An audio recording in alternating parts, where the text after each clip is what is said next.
Picture this, you're in a heated argument, armed with a list of perfect cutting reasons why you're right. You're about to unleash them all and finally win. But what if you don't? What if you choose silence instead? What happens next is not what anyone expects.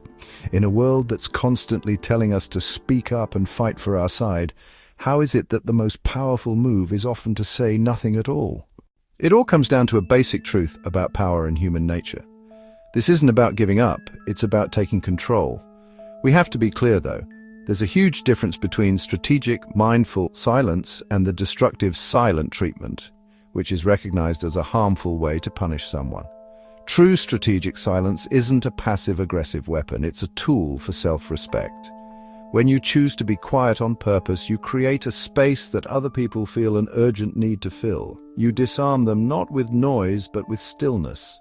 This simple move can shift the entire dynamic, forcing them to reconsider their own position and suddenly look to you for a reaction. This isn't a new idea. The ancient Stoics were all over it. The philosopher Seneca famously wrote that anger is a brief madness. They taught that by controlling your own emotions and choosing your words carefully, you could navigate the world with a quiet confidence that's far more effective than any loud argument.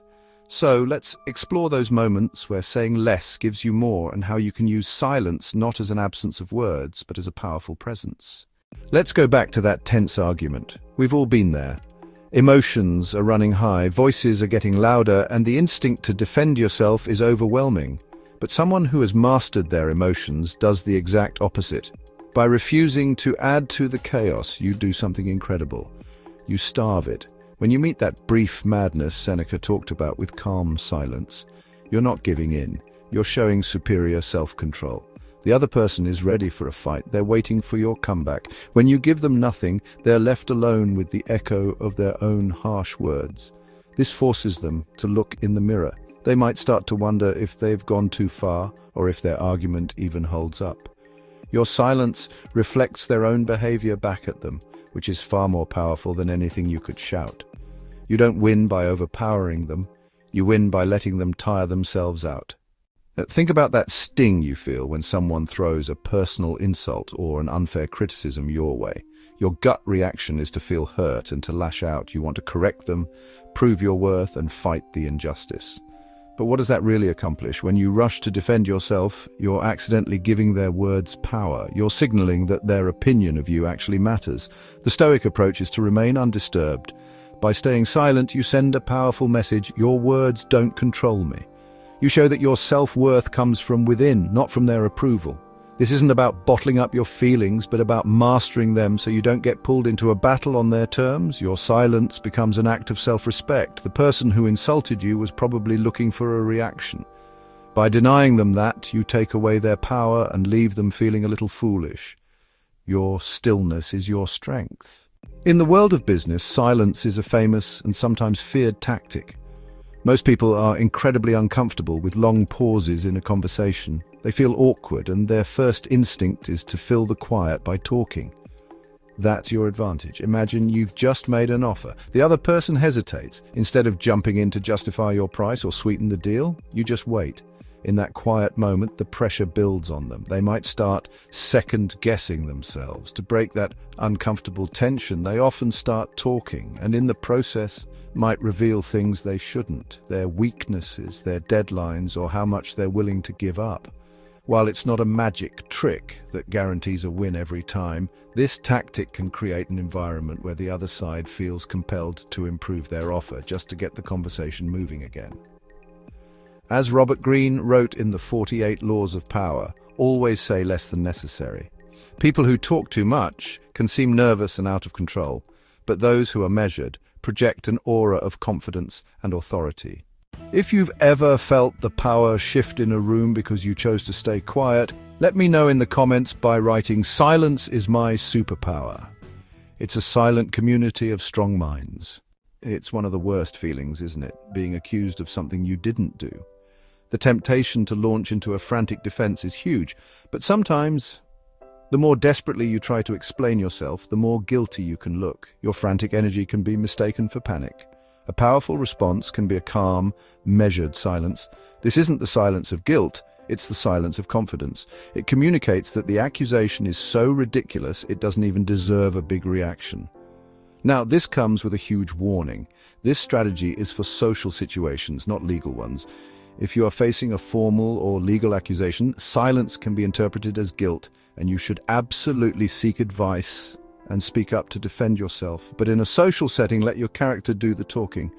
By staying calm, you put the burden of proof back on the accuser. Your lack of panic is unnerving for them. A simple, clear denial, followed by a refusal to get dragged into the mud, can be far more effective than a long, dramatic defense. When a conversation turns to gossip or just pointless complaining, you have a choice. You can join in, you can weakly object, or you can use your silence. Engaging in gossip chips away at your integrity. Drowning in negativity just drains your energy. By simply refusing to add to it, you create a powerful boundary. Your silence is a quiet statement on the conversation itself. It says, "I don't operate on this level." The gossiper might feel a bit of shame. The complainer might realize they aren't getting the validation they crave. You don't have to give a lecture. Your quiet withdrawal from the topic says it all. This protects your own peace. Over time, people learn you aren't the person to bring drama to. They'll either lift their conversational standards around you or avoid you, and honestly, either one is a win. In relationships, it's painful when someone you care about starts to pull away. The panic that sets in tells you to chase them, to demand an explanation and plead for their attention. This is almost always a mistake. Chasing someone often reinforces their decision to pull back. It can come across as neediness, which isn't attractive. The powerful response is to give them the space they seem to be asking for with your own dignified silence. This is not about playing manipulative games or giving them the silent treatment. It's an act of self-respect.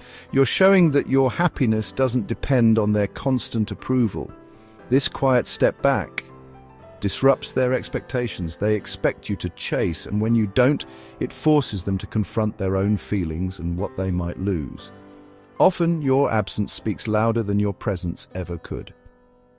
This isn't a long-term fix. Healthy relationships need communication, but it creates the space for that future conversation to happen from a place of strength, not desperation. Knowing when to be silent is a skill, but it takes discipline. It's not just about keeping your mouth shut, it's about your entire presence. First, your body language should be calm and confident, not anxious. Maintain a relaxed posture and steady breathing. If you're talking to someone, keep gentle but firm eye contact. Your nonverbal cues should scream composure, not fear. Second, remember why you're doing it. The goal isn't to punish the other person, but to protect your own peace and power. Detach yourself from the outcome. Let go of the need to be right or to control what they think of you. As the Stoic philosopher Epictetus would advise, focus only on what you can control. Your own response. Everything else is just noise.